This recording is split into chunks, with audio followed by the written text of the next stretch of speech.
Star Wars Outlaws isn't wasting any time showcasing gameplay, and that, my friends, has me pretty excited. My name is Codiak, this is Legacy Gaming, and today we're breaking down 10 new gameplay details about Star Wars Outlaws. Now, we're going to go a bit out of order here and talk about some more of the macro details first, and then drill down into more specifics because I think that'll help us better understand what Star Wars Outlaws is and what it isn't. We're going to focus specifically on gameplay systems, not story or narrative, so with that in mind, let's strap in. One thing that immediately captured my attention about Star Wars Outlaws is the possibility of a massive, near-seamless world. What I mean by that is the distinct lack of cutscenes when leaving and entering space. There's clearly some loading happening behind the scenes, but the player experience is left largely untarnished. From the second you run onto your ship and sit down in the cockpit to the moment you lift off and traverse the upper atmosphere of whatever planet you're on, you're never taken out of the experience with a static load screen. To add on to that, once you're in space, you can select and commit to hyperjumping to a distant planetary system, again, without ever being disrupted by a static load screen. If the goal of games is to be fun and immersive, I don't know a better example of best practice than by allowing players to move from the surface of a planet into the outer reaches of space without interruption. If this plays out technically the way they showcased during the Ubisoft Forward event, then it's something to get excited about. That being said, the technical challenge to create this sort of seamless traversal system must be incredibly difficult, so I wouldn't be surprised if what we're seeing is a best case scenario and things get scaled back for launch. Since we're already in space, I think we should talk about dogfighting, one of the pivotal Star Wars experiences. We got a great look at this system in the official gameplay walkthrough, and besides the incredible potential and experience of fighting amongst the stars, the gameplay looks solid too. At this point in the game, it looks like our ship has access to basic blasters, which we see the player use to take out a number of TIE fighters. While not used in the gameplay walkthrough, it also looks like the ship is equipped with 5 missiles, some sort of autocannon, and a repair function, all alluded to by a series of icons in the bottom right of the screen. To the right of those abilities are the ship's shields, indicated by the upper blue bar, and the hull health, indicated by the lower red bar. There's also some HUD elements in the center of the screen which I believe are tied to the special abilities. We can see 5 segments to the bar on the right, which could indicate the rockets, but there's no real clue as to what the bars on the left mean. It could be tied to the repair function, and we know, based on the rest of the footage, it's not tied to any sort of boost or barrel roll, so for now, we're left in the dark. While it's not clear how far the team is taking this system, what we can clearly see is the ability to jump into hyperspace during combat. Using some basic navigation, the ship prepares to jump to the Akiva orbit, and after charging up, we're gone. Ship combat is one thing. The idea of dogfighting is great, but moving throughout the open universe that seamlessly, well, that's just exciting. Ubisoft is no stranger to stealth action combat, and it seems as if the team is giving Kay Vess some of the important skills required for subterfuge and even assassination. In the opening scene of the gameplay walkthrough, we see Kay crouched and slowly approaching an enemy. Once in range, we see that all too familiar takedown option appear on the screen. Since we're in stealth, we can't just whip out our blaster, so Kay takes a bit more of a direct approach, punching the enemy square in the face, knocking them out. It's unclear at this point if there will be variations to the stealth action, but I'm sure it's something on the table. Again, we're talking about Ubisoft here, so let's not rule out things like double takedowns, chain takedown combinations, and things of that nature. Nix won me over immediately. A cute, fluffy Star Wars alien with a mean streak. Yes, please. While we didn't get the best showcase of Nix's full combat range, we certainly got a taste, and that's enough to get us going. Based on what we saw, it appears Nix will be able to distract, attack, and interact with the world. We can clearly see the player controlling Kay make a real-time decision where to send Nix, which also included his traversal path. This includes targeting one enemy directly, or sending Nix to an area where it looks like he'll dance around and distract anyone in an AoE. However, in this walkthrough, the player chooses option 3 to send Nix to interact with a button which activates a nearby lift. I like that Nix is an extension of Kay, but as with the stealth combat, it'll be interesting to see how Nix's kit evolves throughout the course of the game.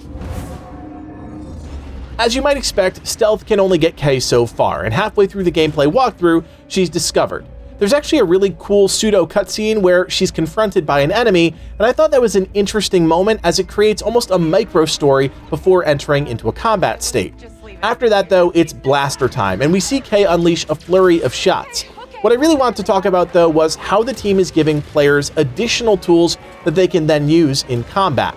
We get a glimpse of a triad of modifications to the blaster, which includes the standard blaster module, the focused module, which we see is used to take out enemy shields, and the stun module, which I imagine stuns enemies for a short period of time. I was curious how the team was planning to add that combat depth to an outlaw type character, and since lightsabers aren't in the game as far as we know, this is an obvious solution to that dilemma. Nix also brings some utility to the table as it has the ability to seek out high-powered weapons from an encounter area and bring them back to Kay.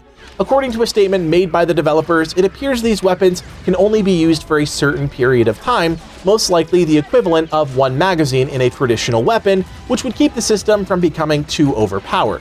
It does appear that Nix collects weapons and potentially other items from enemies that have been already killed, but my guess is that will all depend on the encounter area and what's been pre-placed by the developers to keep things interesting. When blasting your way out won't work, there's always a quick getaway, and here again we see Kay take things in a slightly different direction than we're used to. First is the use of a grappling hook, not the overly fancy type either, just a good old grappling hook that allows her to descend to the ground from an elevated position. Then the real magic happens, and Kay mounts a land speeder. I don't know about you all, but this is a dream come true, taking me all the way back to the days of pod racing.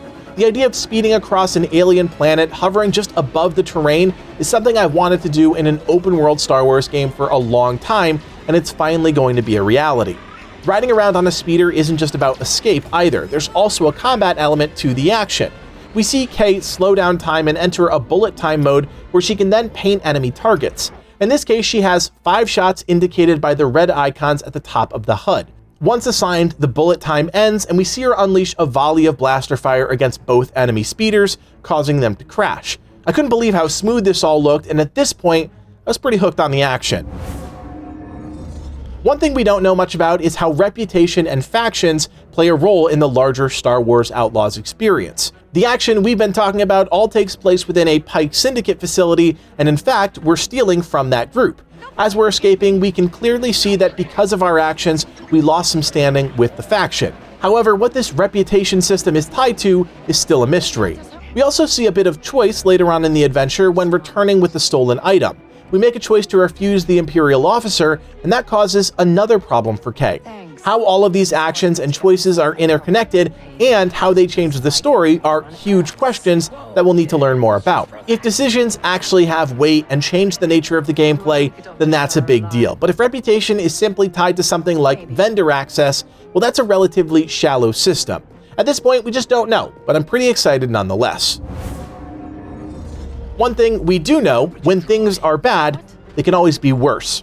Enter the Wanted system, the first GTA-style system we've seen in a Star Wars game.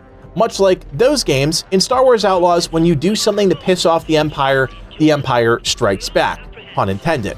As Kay leaves a place called Junta's Hope, we see a bright red Wanted graphic flash across the screen, followed immediately by a HUD element in the upper left-hand corner. As you can see, 3 of the 6 segments of the Empire sigil are illuminated, which means we're being hunted.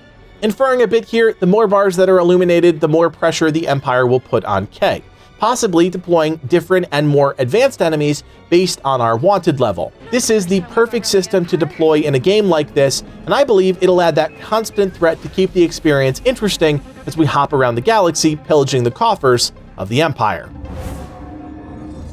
In my opinion, one of the cooler things about Star Wars Outlaws is the introduction of new worlds in the Star Wars canon. One such world is Tashara, a completely new planet that we'll explore throughout the game. Tashara was an arid moon located in the Tashal system covered in windswept plains and canyons. The moon is considered a hive of criminal activity, and even though it's under Imperial control, the local governors of Tashara have leaned into corruption, making special deals and arrangements with crime lords, syndicates, and criminals. Another world that's not so new is Kijimi, which we also get a quick glimpse at during the reveal trailer. After the fall of the Galactic Empire, it was known as a haven for criminals, but considering this game takes place before the fall, it'll be interesting to see the experience shake out. Kijimi is the homeworld of Zori Bliss, leader of the Spice Runners of Kijimi, so it's the perfect backdrop for our outlaw adventures. There's sure to be more planets and locations to explore, but these two, and specifically Tashara, set the stage for what I hope is a grand smuggling adventure. What's there to say about this last point? If you're a fan of Star Wars, then the only thing you really want to know is when Outlaws is coming out, and the answer is sometime in 2024. The good news is, unlike some of the other revealed games during the Xbox showcase, Star Wars Outlaws is coming to PC, Xbox Series X and S, and PlayStation 5. Based on previous earning calls from Ubisoft, all signs point to a Q1 or Q2 Star Wars Outlaws release, but until we have a firm release date, that's all just speculation. So there you have it, some of the most important gameplay information about Star Wars Outlaws. I, for one, am excited about the idea of a different kind of Star Wars adventure. Truth be told, I don't always need to make my own character, and I definitely don't need lightsabers in every Star Wars game. We just got that with Jedi Survivor, so I'm all in favor of shaking things up. The game is looking solid, and you better believe we'll be here covering all the information and bringing you guides when the time is right, so be sure to drop a like on the video and consider subscribing if you want more Star Wars Outlaws in your feeds. I also want to invite you to join us on Discord. If you're looking for a new community to hang out with, talk about great games, win free prizes, and group up with friends, then check out the link in the description below. My name is Codiak, and from everyone here at Legacy Gaming, thanks for watching, and play on.